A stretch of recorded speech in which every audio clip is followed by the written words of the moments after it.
We're going to go and break down your frontside 360s to see how you can start getting them smoother. So right now, you're really only making one mistake that's really holding back your frontside form. Other than that, it should work pretty well for you.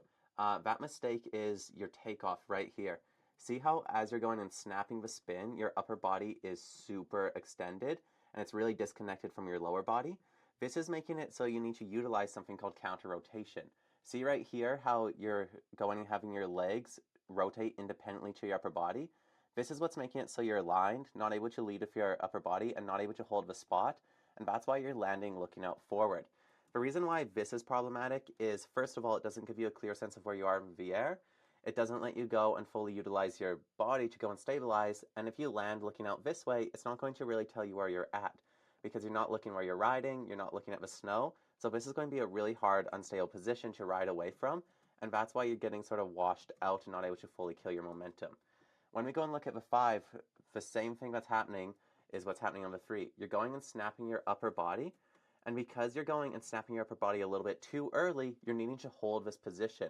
How spinning on your snowboard works is it's through carrying your momentum. So if you go and fully snap your spin before your board leaves the takeoff, that's going to make it so you don't actually have any momentum.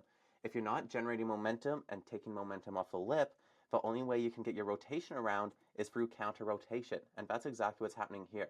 You're snapping your spin a little bit too soon, holding that snap position too long, and that's making it so in order to get the spin around, you're needing to rotate your legs and upper body independently. And that's what's making you so tall, because you're using your core muscles instead of bringing your legs up and tightening everything. Instead, you're rotating your legs and upper body independently to try to get the rotation around. And that's why it's feeling like such a struggle right now, because you're basically doing the full 540 rotation with your upper body just rotated.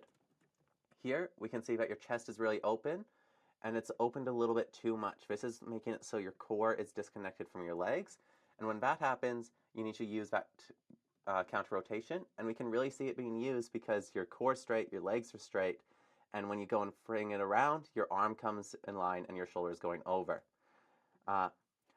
Basically, if you go and use counter rotation, so you snap your body all the way open, and then you try to go and play catch up, it's going to make it so you land like this every single time. What you want to be doing is snapping your upper body to get a smooth, constant pace, and that's going to make it so you can continue your momentum off the lip, letting you go spot that point, and then your upper body will naturally want to keep rotating, making it so you don't need to adjust your head.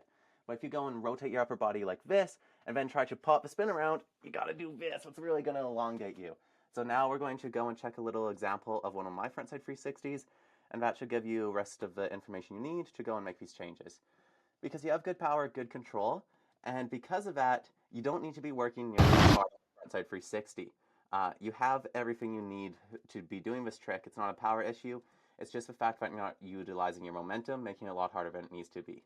So the first thing I want you to notice here is look at how patient I am coming in closed off. I'm getting on my heel edge, and as I'm on my heel edge, I'm still making sure that my upper and lower body are still closed. This is really important because it lets me go and get that full range of motion. So it's not until I'm around a board length away from a takeoff, obviously it will depend on the size of the jump, but I'm really delaying this closed off position, keeping the upper body closed and the lower body closed. This is giving me way more rotational room, so I can rotate my upper body a lot more before hitting that max out position that you've been hitting. And the reason why this is beneficial is so when I go and snap my spin, I can continue my upper body's momentum until I snap off the end of the jump. So we'll go and play this full speed, and we'll watch it back one more time and break it down just a little bit more. Ooh, let me go and adjust the slow-mo a little bit. So I'm coming in, staying really closed off, and then snapping and continuing that momentum off the lip. And that's what's letting me get this smooth rotation that's a consistent speed the whole way. So let's go break that down one more, and then we'll talk a little bit of how it affects the spin. So coming in, delaying that snap, and making sure that my upper body continues its momentum until I snap off the lip. So you can see my upper body's rotated around the same amount as yours is, but because I'm keeping myself in motion, I'm not getting fully extended, fully crossed, and I'm keeping that momentum, what's going to go and make it so I'm actually starting my spin with rotational speed.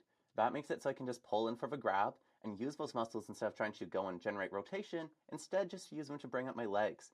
And this goes and allows a really important thing, and that's keeping your eyes spotted on the knuckle or where you're landing.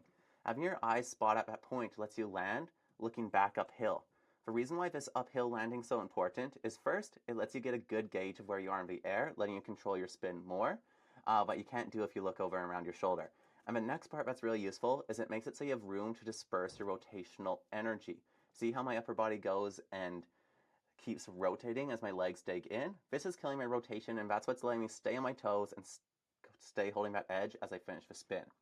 Then if you want to do something like a frontside 540, it's the same principles. Focus on getting that snap timing, being really patient off the lip, making sure to not overextend yourself, because once you can go and set your rotation speed off the takeoff and continue it through, you'll be able to go and add a lot more power and a lot more control. So make those changes, and hopefully it works for you.